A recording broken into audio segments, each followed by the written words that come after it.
Nothing contained in this podcast should be considered a substitute for professional medical advice. This content does not represent our respective employers and is purely the opinion of the podcast hosts. We are not your personal medical providers. Sorry, friends.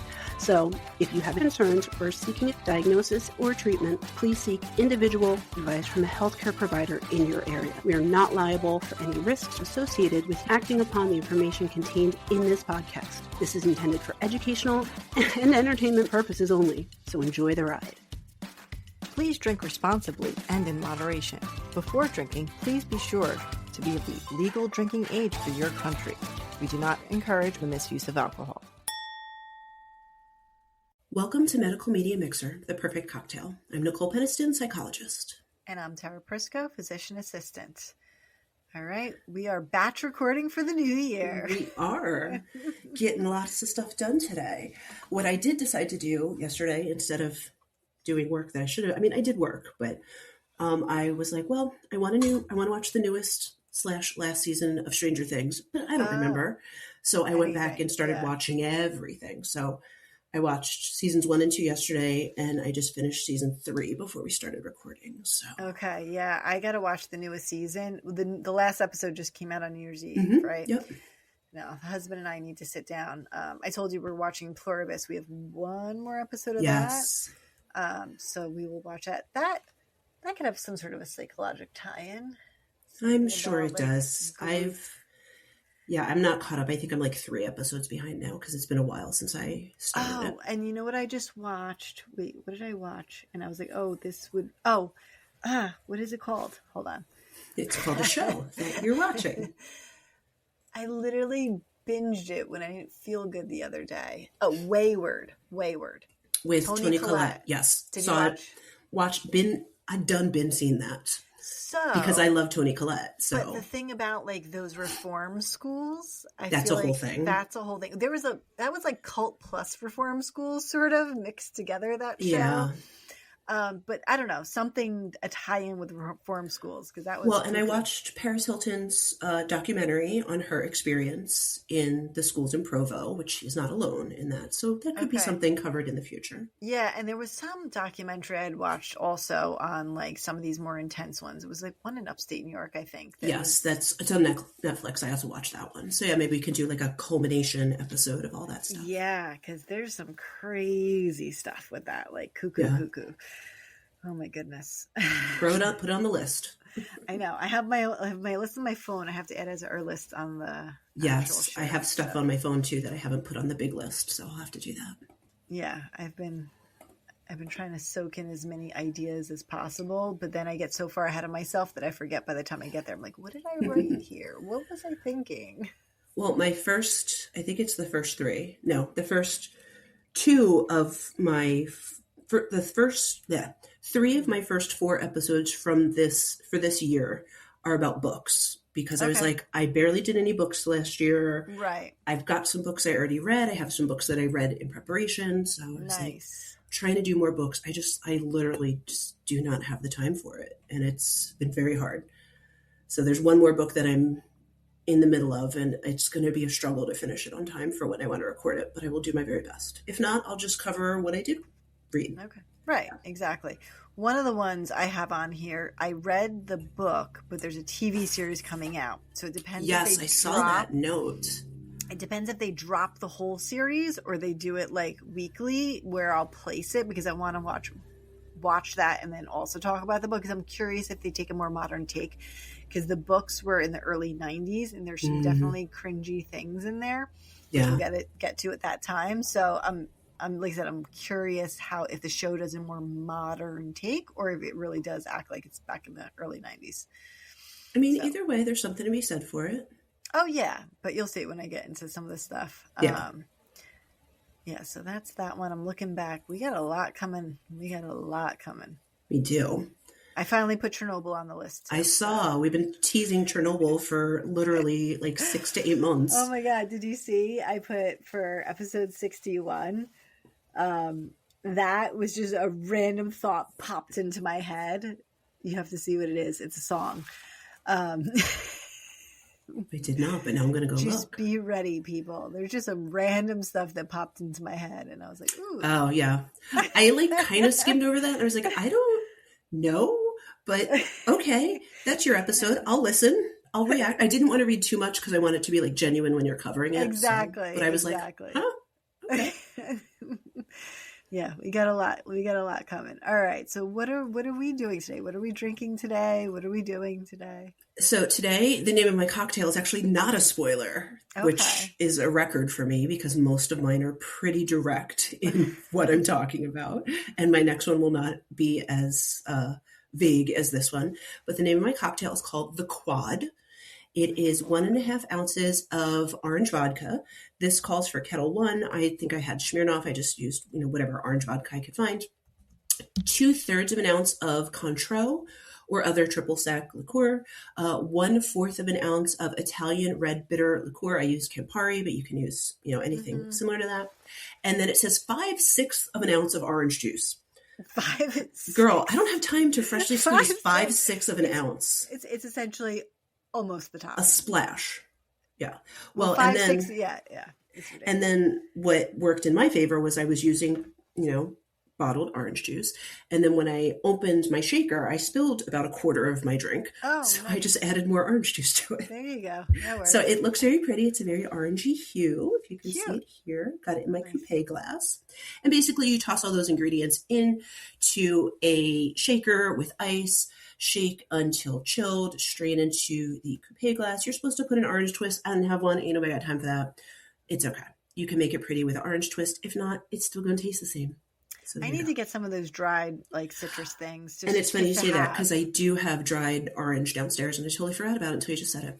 Yeah, I could just pick that up just to have as cute little things to throw in. I have cherries in my one. I'm still drinking my one from last year. So still cherries. From last year or from last episode? Episode from last year. No, not last year. Still drinking a cocktail from last year. Ago. It is January 2nd, just in case anyone's wondering. She's still sipping on a cocktail from 2025. Oh my goodness. Yes.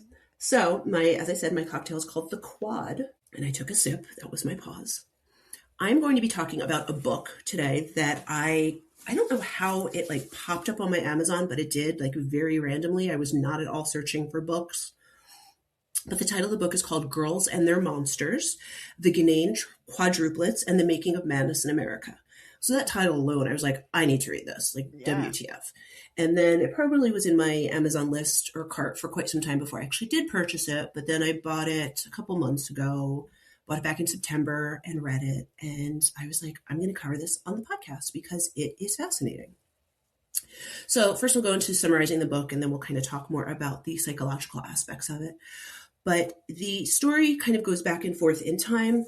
It starts off in 1954, where the newly created National Institute of Mental Health under the National Institute of, Health? There is NIH. Yes, NIH. So NIH decided they were going to create a subsection, NIMH, National Institute of Mental Health. And it was kind of this whole experimental thing. And the whole reason it came up was that was at the time in medical society where psychiatry was really trying to forge its own separate field. And so they're like, okay, we'll make you a whole separate institute. If you feel like you got all this information that you need to talk about, fine, here's your own little area of study to work on. Okay. And so they were studying a lot of different things that were out there at the time in the 50s. Schizophrenia we knew about. We didn't really know as much about bipolar. And quite frankly, and it does go into detail in the book, at that time they were slapping the term schizophrenia on any sort of mental illness. Right. Trauma, dissociative disorders, severe anxiety, depression, bipolar, everything was getting labeled schizophrenia. And so the point of the National Institute of Mental Health was really to kind of drill down what schizophrenia is, how it differentiates from these other disorders, so that way we can guide better treatments. Of course, they were doing other studies on other disorders as well, but that was kind of their big hallmark study. And so when they were doing this, they had gotten a letter from someone, and it's not 100% clear how the connections were made, but essentially some psychiatrist / doctor heard about these quadruplets who all were diagnosed with schizophrenia. And then NIMH was like, well, get them girls in here because we need to Right. figure out what's going on, because also at this time, it was a huge debate on nature versus nurture. And so Right. they're like, well, if we can study this and drill down to the genetics of it, then we can essentially, and I know this is not appropriate, we can kind of genetically breed out schizophrenia. If we can Oh, isolate the wow. genes, we can get rid of Okay. it. Now, in retrospect, the 1950s was not our greatest time in America, despite some things you've been told. At least not our greatest time in terms of understanding mental health, understanding health, being appropriate. And so a lot of stuff, really, really fascinating stuff comes up in this book about the context of what was going on in the 50s and the 60s, and then later on in the 70s, what was going on for these girls, how women and girls in general were treated regarding mental health, and then what the difference is between genetics, mental health, and trauma. So, and it gets very confusing because these are 4 identical girls, and it was a natural conception. Wow. So, yes. Yeah, they're identical, so it'd have to be. Yeah. So at this time, they were one of the very, very few surviving quadruplets ever. Prior to them, there was another set of, I want to say it was quintuplets. I want to say there were 5 of them. Okay. Quints are 5, right? Yes. 5. I believe they were in Canada, and it was such a sensation that the government actually built them their own house and had like individual nannies for them. And it was just like this craze of like, wow, we've got 5 babies. Like, let's celebrate them. And something similar happened with the Ghanaian quadruplets. I'll get into their individual names and all that stuff in a minute. But because it was happening in the US and it was happening in Michigan, they didn't necessarily have as much money and attention. As much money to give that sort of attention, but they definitely got press for it. It was also, the mother did not know she was having quadruplets. And so it was an even bigger kind of splash. They didn't have ultrasound back then. And exactly. So just what they could feel and hear, like that was it. Exactly. And so the mother, at some point during the pregnancy, she had been trained as a nurse prior to her pregnancy, and she was quite young. I want to say she was like 23, 24. And so she kind of instinctively knew something was not right with her pregnancy, but was continually dismissed, as, that comes to be a trend in the book about how women and girls at that time were highly dismissed for any concerns about their own health, especially gynecological health. Right. And so this mother right away was like, something's not right. Like it feels like there's weird movements. I like feel way sicker than I should. And they were just like, literally, there's a quote where a doctor basically told her to shut up and go home and be happy that she was having a baby. Okay. Yeah. Right. So real intense there about that. So she gives birth. There are 4 babies. Right away, her husband's like, what the fuck? I wanted 1 boy. You gave me 4 girls. Again, this is the 50s. People could get away with that shit then. They can't now. But from the start, he was very disappointed with this, felt like it was a burden, because now not only did he have to care for his wife, he had to care for 4 children, not just 1, which that's going to be difficult for any family, especially unexpected in this way that it was. The financial burden. I mean, yes. Geez. And, they were a lower middle class family. So it's not like they had a ton of money that they could kind of pivot and make it work. They were really struggling. And so in that way, the news media attention to these 4 girls kind of benefited them, because they would start asking for donations for people to come see the girls.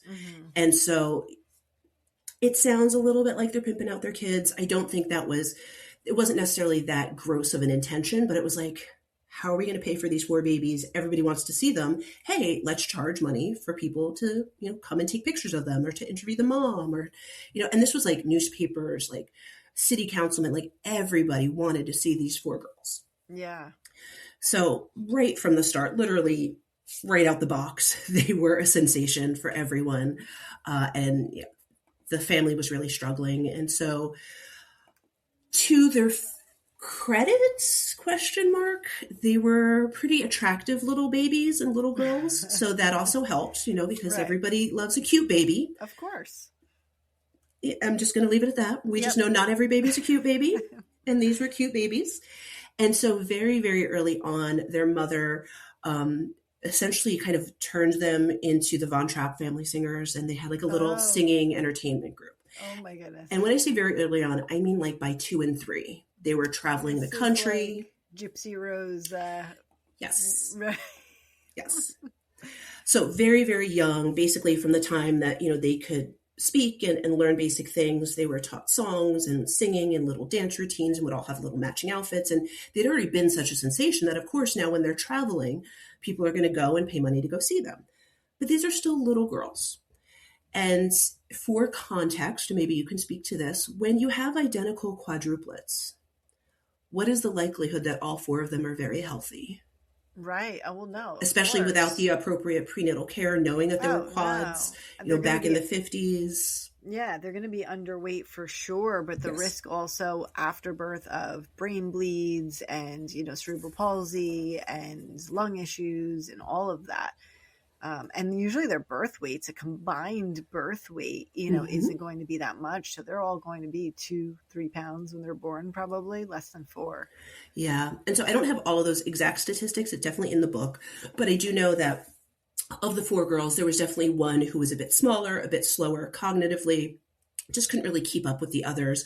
And then, of course, when they're doing that comparison, there was one who was like the star child, who was perfect in everything, and who was the best, and who was the smartest, and who was the healthiest. And so very, very early on, there became this comparison and essentially this competition between the girls as well.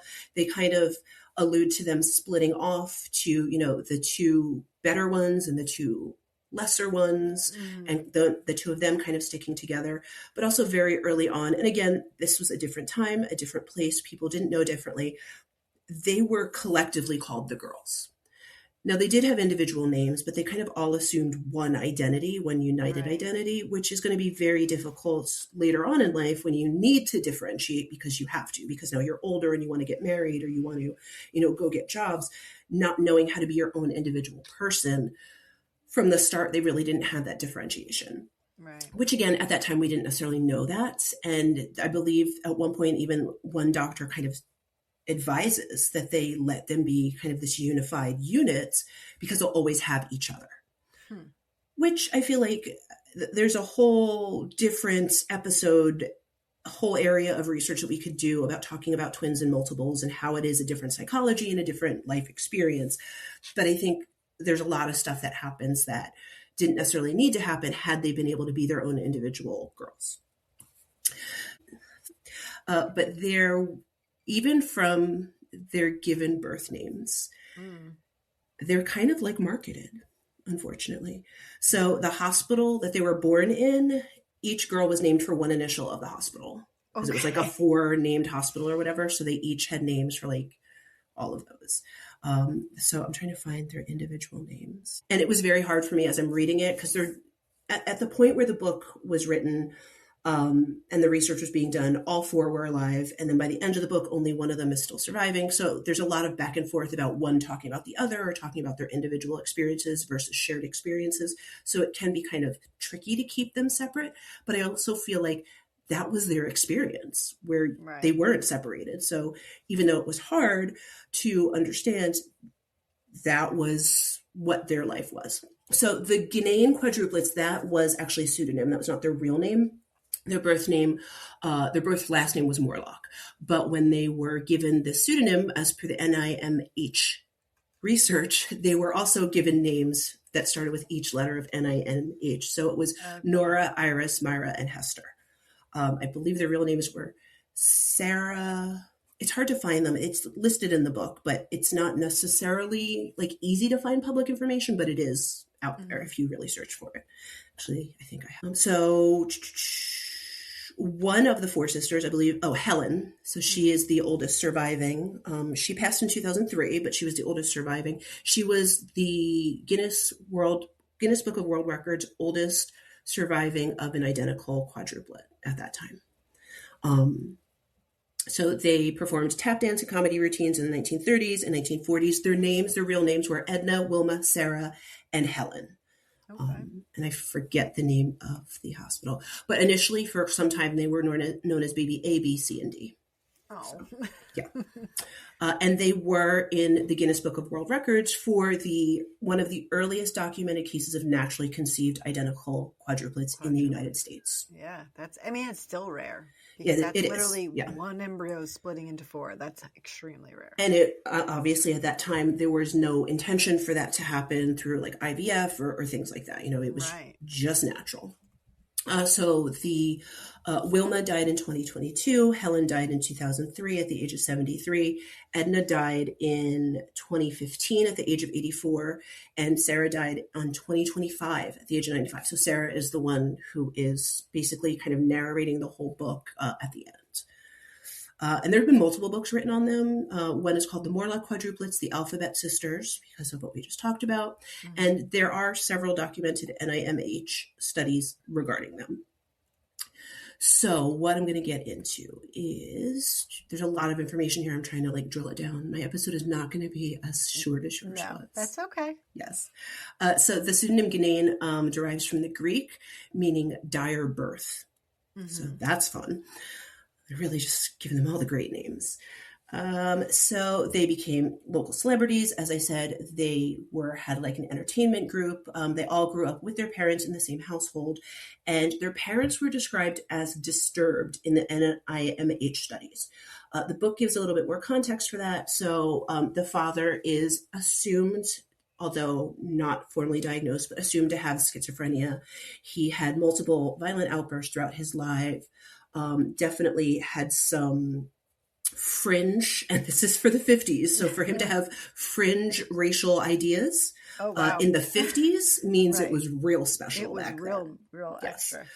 And so, and it was alluded that his mother, the father's mother, also had some mental health issues of her own. So definitely there was some sort of genetic basis. And NIMH was not just like making this up because it was 4 girls diagnosed. There was some family history as well. And the grandmother had paranoid schizophrenic symptoms, again, not formally diagnosed. And their father was also physically and sexually abusive, which they did not find out until much later in the research. And this is where it gets a little tricky, because when NIMH researchers started to catch on to this, they didn't do anything about it. They just kind of documented it. Now, at this point, all of the girls were adults legally, but their parents were still coming and visiting them, and the father was still physically abusive. There were some allusions to potential sexual abuse while the girls were at NIMH, because they did reside there for several years. Right. The father oftentimes would be abusive to staff and scare them. There were certain staff that refused to go see the girls when the father was physically present. The mother was... It kind of goes back and forth, because sometimes they say that she was absent and cold and attention seeking for herself. And then at other times they kind of paint her as a victim of just trying to do her best for her girls and not knowing how to protect herself. So it's a little less disparaging to the mother, which honestly for the 50s, that's surprising. But I think it's because of the level of abuse that the father did not keep secret. Like, he would openly say and do things about it. And no one kind of did anything. And just to paint a little picture of the father, at one point he ran for sheriff of the town, and he used pictures of the baby girls as like his advertising. Of course. And that was how he won, and he did win. And then he basically just collected a pension and did nothing except for carry a gun and scare people. Okay. Yeah. So a sheriff with schizophrenia himself, who's abusive to his children. Yeah. And everybody knew, and nobody really said anything. Yeah. Nice. So as I said, there were the 4 girls, Myra and Nora. These are their pseudonyms, but this is as per the NIMH study, so I'll use their pseudonyms. Myra and Nora were the more favorably treated by their parents, but they were also abused in many ways, but less so than the 2 younger girls, Iris and Hester. And Hester was considered to be a habitual masturbator, a moron type, and a sex maniac. A moron type. This is the 50s. Let's keep it. What I think they would say today is she probably had an intellectual disability. Right. Because they definitely said in school she was much, much slower than her sisters, really struggled. And for multiple years, they actually kept all the girls back in school until Hester could keep up. And then they finally realized she's not catching up. And so that was when they finally separated. But I think it was 4 years they kept the girls back to repeat grades so they could all stay together. And then this part, so trigger warnings, there's a lot of difficult things in this story. And one of them is the following. So if you don't want to hear it, fast forward about 30 seconds. Iris and Hester were were circumcised, female circumcision, to prevent them from masturbating. And this was, I want to say, about the age 8 or 9. Oh. Yes. Ow. For context, it is common and appropriate for young children to explore their own sexuality in that way. To be doing it chronically can be a sign of abuse or other concerns. Because we now know in retrospect that Hester had intellectual disability, this may have just been a difficult compulsion for her to manage, but it's not necessarily something that could or should be addressed by masturbation because they continue to masturbate despite that. So that's a trigger warning for that one. As I said, they were physically abused. And then at, I want to say it's the age of 22, they were all pretty severely disabled. Each of them at some points had tried to work, had tried to be somewhat independent, had tried to date. And by this point, they were all home-ridden, not necessarily bedridden. Hester, the youngest, had become nonverbal and regressed significantly. Helen, if I'm getting them correctly, because I know I keep switching back and forth the names, basically one was essentially nonverbal completely. The older would take care of the younger 3, but she would then have crying spells and hallucinations, and they all had serious mental health issues by the time they were in their 20s, and their parents were aging and had health issues of their own, so literally could no longer care for them. And so I believe it was a local doctor knew of their plight, kind of connected them to NIMH. And essentially I don't like the way that the book says this because it's not this simple and easy, but they essentially sold them to NIMH. That is not the case. They received very minimal money, but the girls were fully taken care of. They were housed, they were fed, they had all their mental and physical health treatment taken care of when they were at NIMH. So of all the sisters, all the 3 older sisters did graduate high school. Myra worked as a secretary for most of her life. She was one of the higher functioning girls. She did get married, had 2 sons, would often go and visit her sisters in mental health facilities. They were in various facilities after their MANH studies. Her oldest son contracted AIDS and died, and her younger son maintained a close relationship with his mother and his aunts. One of the other sisters, Nora, managed the income of all of the sisters basically for advertisement. You know, they were still a sensation. So she would make sure that they got income from like their photographs being published in textbooks, or if NIMH published any other studies, that they got some money for that. So even though she had mental health issues of her own, she was at least trying to help out all of them. So that way they weren't fully taken advantage of by this situation. And then Iris was very briefly a beautician, but most of her adult life, she was institutionalized. So all 4 girls were diagnosed with schizophrenia by the age of 24. There was that history of mental health in the father's family. But also, I'm also just assuming that if the mother didn't have appropriate prenatal care, there definitely could have been some other issues going on that may have at least not set them up for genetic health moving forward. Right, of course. So NIMH did years-long study. Essentially, their goal was trying to clarify that schizophrenia was genetic. But at that time, in the 50s and the 60s, they didn't necessarily have that research to support it. So what they were essentially doing were exclusionary studies, where they would study families who had one or multiple members with schizophrenia and try to suss out, like, okay, what's this family line? Like, how does it connect? All of that other stuff. As time went on, they did a little bit more sophisticated research of people who were diagnosed with schizophrenia, but who were adopted. So we didn't know their genetic line, but trying to see, like, okay, was it more of that nurture? So was it their family that they were adopted by? Was it the environment that they were in? And despite all of this really interesting and thoughtful research they did, they weren't necessarily able to drill it down.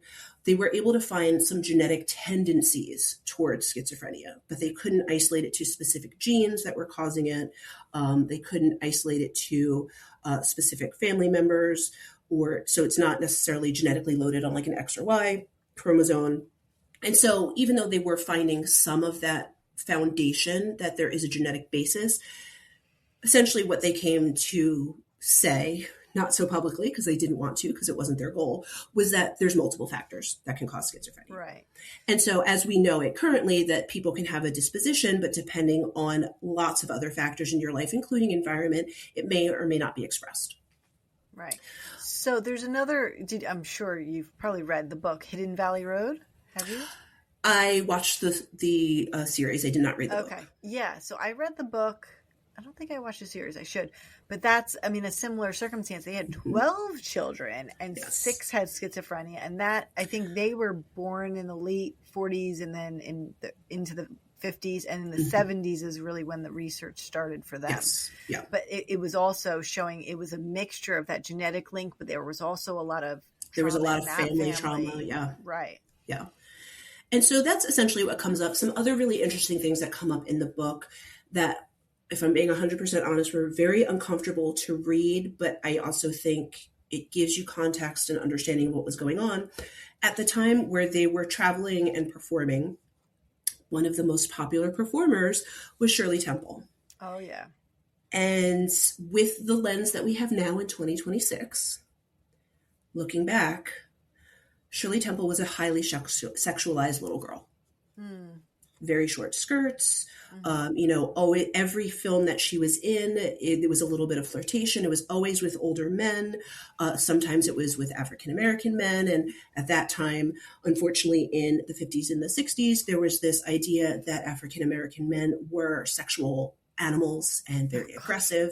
And so now you're putting this on screen with a little white girl. What messages are we telling? Yeah. We know all those things are not true, but this is the context of what was going on in society at the time.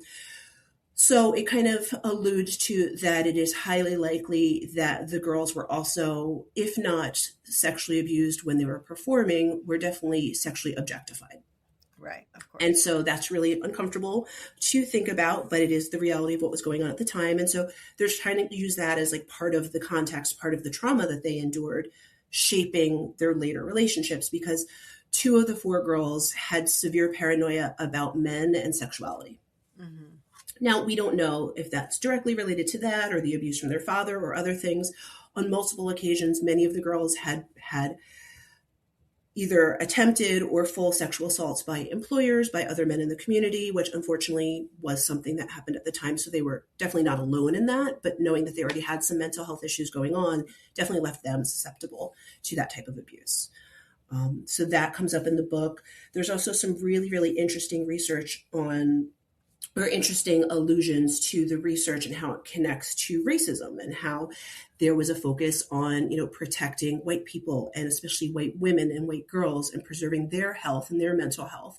Right. And anyone who did not fall into that demographic was a savage, was crazy, was mentally ill, which I'll talk about in, a couple episodes.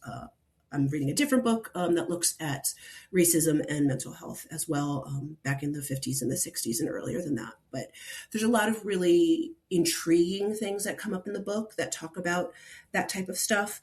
But I think what the most interesting part of it is despite the trickiness of what went on, the Ghanaian quadruplets really were what kept the NIMH as an institution as we know it today.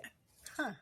So at one point, briefly, NIMH was closed and then reopened. And there were some budgetary things. It was during one of the wars. So there were some financial things going on, but they did briefly close and then were reopened.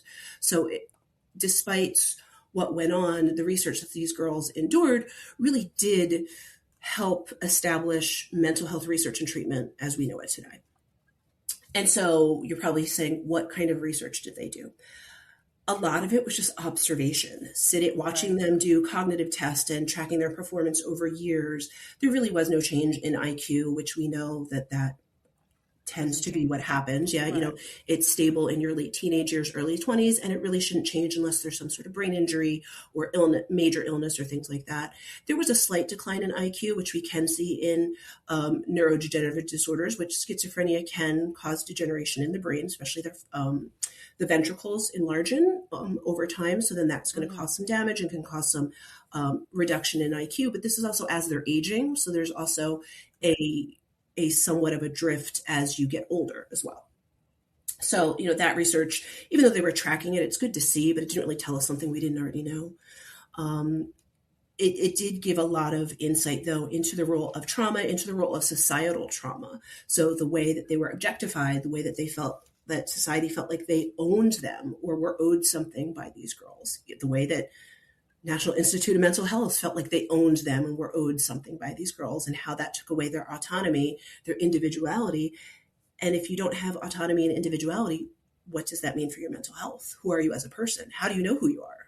How do you know what's good? How do you know what's bad? How do you know if you're healthy or not? So a lot of really interesting questions came up in this book. So in the show notes, the book will be linked. And then there is a really interesting study from, what year is this? It's a literature review from 2021 about the genetics and environmental interactions in schizophrenia. So essentially, as I was saying, we know that it's not just one thing. People can have a genetic predisposition, but for that disposition to be expressed, several things have to fall into place for that. One of them is, and this is a little controversial, but it is true, substance abuse can trigger some of these things to be expressed later on. So you've probably heard about psychotic disorder from substance abuse that can, in certain people, that can turn into schizophrenia, depending on the type of substance use, the length of it, severity of it, all that stuff. It's like a tipping point. It exactly pushes them over the edge of something they were already genetically susceptible to. Exactly. Other things like certain types of brain infections, like certain types of toxoplasmosis, herpes, cytomegalovirus, rubella, other things like that can increase the risk of later tipping off that schizophrenia predisposition. So there's lots of things that can go on in the environment, in the genes. Trauma, as I was saying before, drug use, specifically cannabis, this study talks about, but I know other more intense drugs like psychedelics and things like that can also cause them as well. Then it also talks a little bit about, do you know what ACEs are? I mean, as a medication, not as a... No. So ACEs are adverse childhood experiences. And there's been a lot of research on that. So those can also set the stage for later mental health issues, especially schizophrenia. So some common ACEs are poverty, sexual abuse, physical abuse, exposure to toxins, financial instability, moving, things like that a lot of people experience. So not everyone is necessarily who has experienced any one of those ACEs, not everyone is necessarily having mental health issues, but the more ACEs that you have, the more likely you are to have some sort of mental health issue in the future. And then if you already have that genetic predisposition, that's just going to give even more likelihood of that stuff to happen. Got it. So that's that interesting study. And then I linked a whole document about the National Institute of Mental Health because they just celebrated their 75 years of being in operation, I guess is the right way to call it. There's a lot of political and historical stuff in the book as well about why that came up, why things were reduced. Like we know, like during the Reagan administration, they did a lot of deinstitutionalization, which left a lot of people with mental health issues on the street. So it kind of goes back and forth about all of those political changes and how it impacted both the NIMH, but also research and availability of treatment. Also talks about privately funded versus publicly funded institutions and mental health clinics and how those changes occurred over time. So that booklet that I attached is pretty interesting because it goes into everything. It even goes into the civil rights movement in mental health, which I'll be talking about in the future on a future episode. So some really cool stuff on there. I will say, I'm sure they put all the fun, pretty stuff in this document, not some of the uglier stuff, but you know, both things can be true at once. You can have a lot of wonderful progress and also make mistakes over time. Did the research in these girls do anything to differentiate how schizophrenia is presented in women versus men, and you know, anything into that? Because I know we were always taught it's more common in men, but it's obviously possible in both. So they didn't fully go into those gender differences. I think at the time, if we're giving it context, I don't think they necessarily cared that women may present differently than men. Okay. And honestly, I think really their focus was on finding family members. So it was more about finding that genetic link versus differentiating the sexes. There was a whole controversy about, there was this research done, I want to say it was in Sweden, and then it was basically supporting what NIMH thought. But then when they re-looked at it, they found that they necessarily didn't read the research correctly, or they were kind of not necessarily skewing the numbers, but misinterpreting it. And that was looking at that, what I was talking about before, that link between families who had adopted a child who later developed schizophrenia versus the genetic predisposition. Basically, they were kind of over reading the genetic link and saying it was happening more often. That being said, we know there is a genetic link of some sort. So it is going to happen more often than in the families that had adopted. But they were saying it was happening, and I'm just making this number up off the top of my head because I don't have it in front of me. But let's say they were saying it was happening in 30% of cases when it's actually happening in maybe 5% of cases. So they were kind of inflating those numbers. And then the final thing that I linked in the show notes, because they only touch on it in the book, and I've heard about it multiple times before, but I don't know if other people have. Have you heard about the Hearing Voices Network? No. So the Hearing Voices Network is a collective of people who believe that hearing voices, seeing visions, or having other unusual perceptions is not a mental health disorder. Okay. And there are actually some celebrities who have been associated with the Hearing Voices Network. I did have a list. I can't find them, but I'm sure they're on their website, because multiple people have had these perceptual experiences, but have had no other mental health challenges. And so they're basically trying to establish that we're labeling too many people as having schizophrenia.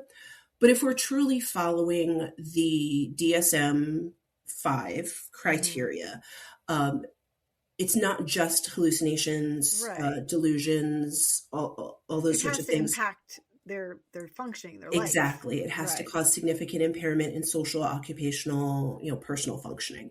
And so I think the way that the people in the Hearing Voices Network are talking about is that they're not impacted to that degree. So I think then that is a separate experience.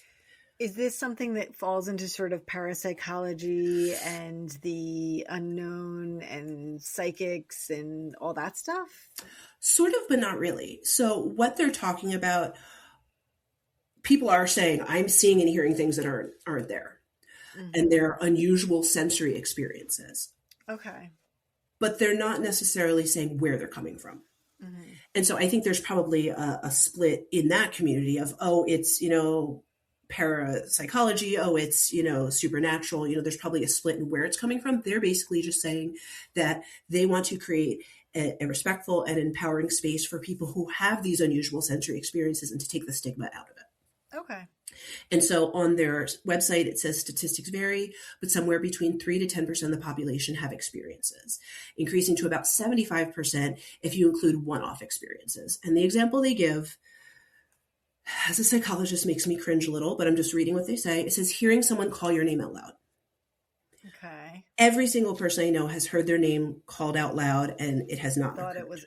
So there's this phenomenon that most parents... Which you were going to talk about, yes. Well, I don't know if you're going to talk about it's the same thing that I'm thinking. That parents, especially when you have a newborn... You hear the baby crying and they're not. You're in the shower specifically, because it's like the one moment you're not in the room with the child, you hear the baby crying. Yeah. It is like... it's a weird thing, and most parents can say they've heard it. Yeah. And so there are these experiences. The hearing your name called is a very, very common one, wherein basically it's a little bit like the best example I can think of for, lay people to understand is it's a little bit like deja vu, where it's kind of a feedback loop where you're hearing something, and it's always something very familiar and very personal. So like hearing a baby crying when you have a young child, hearing your name being called, things like that, hearing your name being called. And it's always, at least from what I've heard, it's always a familiar voice. Right.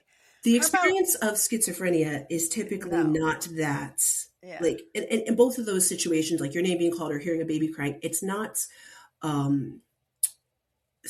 scary to the point, it's not malicious. Right. How about, like, is there a phenomenon of having a different voice being your, like, narrator in your head? Like, so that's more associated with some types of schizophrenia, because they feel like they're not connected to that narrator. But hearing a voice in your head, if it feels familiar, it's your own thoughts. Right. But not everyone's thoughts are associated with sound. Right. Which for people who their thoughts are associated with sound, that sounds so foreign, but it's just different ways. Like mine are it's very common for folks on the spectrum for their thoughts to be associated with images. I have their words without, I don't know, my thoughts. I don't say words images without hearing it. Yeah. Right. And I don't have images or sounds. It just is. Yeah. I don't know. But I'm sure that there's been times where maybe you've had a rehearsal of a conversation in your head, or you've rerun something. So then that's more of a verbal, but not actual words. Right. I think that's the other thing too, with any of these experiences, whether they're psychotic, schizophrenic, or normal, your own experience in your own head, no one else can tell you what that is like. No. Because everyone's own experience in their own head is very individualized. So the way that we're able to diagnose things is when it's causing significant impairment, fear, mistrust, when it's causing problems for people. Right. That's the difference between these more general experiences and what would rise to the level of a diagnosis. Okay. Because I've met people who have schizophrenia who maybe, you know, they have a religious delusion or they're having religious hallucinations. But even though that may be comforting to them, they've said sometimes it's too much and it's overwhelming. So it's that tipping point that is the diagnosis worthy. Okay. Yeah. So Hearing Voices Network, HVN, very interesting. There's some cool information on there. My personal opinion is still kind of question mark about it because I'm also not the type of person or type of psychologist who feels like I could possibly know everything there is to know in the world. I'm never going to say that. Right. I'm not ever going to disparage someone else's experience, but I will say whether I understand it or not. And this hearing voices thing, I don't fully grasp. Doesn't mean that I won't eventually grasp it, but from the way that they're describing it, it feels like it's more of that gray area that can kind of be like a common human experience versus right. I mean, if it's not something special. causing distress, it's not then a pathology, and it does not necessarily need to be treated with medications. And bottom line, like if it's not causing distress, whatever. You know? Well, and I think that's the tricky part about it, because a lot of people who are experiencing true schizophrenia type symptoms, they may be concealing those symptoms. So we're not necessarily understanding their level of distress until there is some sort of crisis that happens. Right. But typically those people who, you know, TV worthy schizophrenia, they're not taking care of their hygiene or their diet. You know, they're not able to work. They're not able to take care of themselves. They're not able to function in society. And so that is a serious impairment where regardless of what their beliefs are, other people can see that impairment is harmful for them. Right. And that's taking out any judgments about what those hallucinations, delusions are about. But it can be tricky, you know, and I think I always try to approach people in as much of a non-judgmental manner as possible. But, you know, if someone's harming themselves because their hallucination is telling them to cut their wrists, that's a safety concern for me. And that's how I would approach that person. Say, I'm worried about your safety. And I don't know who is telling you to do this or if it's your own choice, but we want to get you safe first. And then we can figure out the rest. Right. And I don't know if necessarily a lot of professionals in the field start with that empathy or that safety concern. And so that's why a lot of people who have those experiences don't trust medical professionals and don't trust psychiatric facilities, especially. Definitely.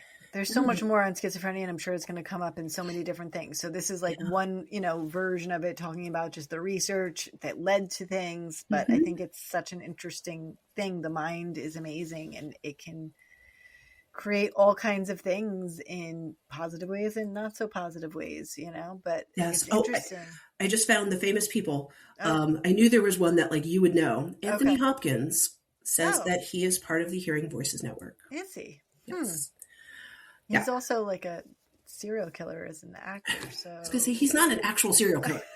He just plays a really good one. I mean, I'm not sure. Look, Sir Hopkins is going to come after you now that you've put that out there. And, you know, if somebody's going to come after you, it might as well be someone who's been knighted. So. Yeah, exactly. But then it's kind of tricky because on this other list of famous people, they have John Nash, who there's a whole movie about his schizophrenia. Right, and he's come out and talked. He came out and talked about it before he passed. So it's like, what is going on here? Like, right. And you know what? Maybe that's just how he owns it. He decided to testify to this and then was like, nope, it's schizophrenia. So it's kind of hard. But a lot of the other people who are listed here as famous people didn't necessarily have a level of, like Anthony Hopkins, to our knowledge, he hasn't had any severe, significant hospitalizations or, you know, functional problems. But I mean, he's Anthony Hopkins. He could have hid that. I don't know. Right, right. So interesting stuff, something to think about. I always, like I said, I don't want to disparage someone's experience. So I like to look at both sides of what the experience is. But for the Morlock/Ghanaian girls, they definitely had a lot of difficult times in their life. And Helen especially did her best to live her life to the fullest and really contributed to this book. And there's actually not the foreword, the afterword. whatever comes at the end of the book. It's basically prologue like and the epilogue. Yes, the epilogue. The author talking about how she connected with her and how they would just have these really nice times where they would just sit together and drink tea, and it brought that human side of it to it. That despite all these terrible things that went on, that these are people, Just and they had just a person, and had really lovely qualities too, despite the difficult things that they'd experienced. So that was what I'm covering today, and I talked a lot more than you did. That's okay. That's good. Fill it up. I mean, it's interesting how, we look back now historically at the way we research things and the way we handled things. I guess you have to think of it as this is all we knew at the time. Yeah. But sometimes it's like, ooh. Yeah.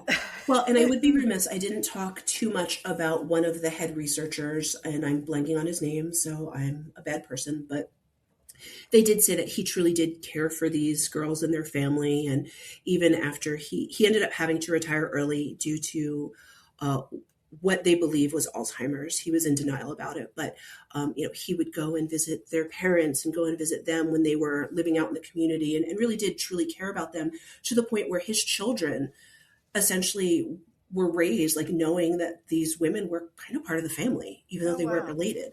And so really positive things, it wasn't all these terrible monsters in white coats, sedating people all the time. There were several people who truly did care about these women and their family and their health, and did their best to help them. So there were good sides of it as well. Yeah.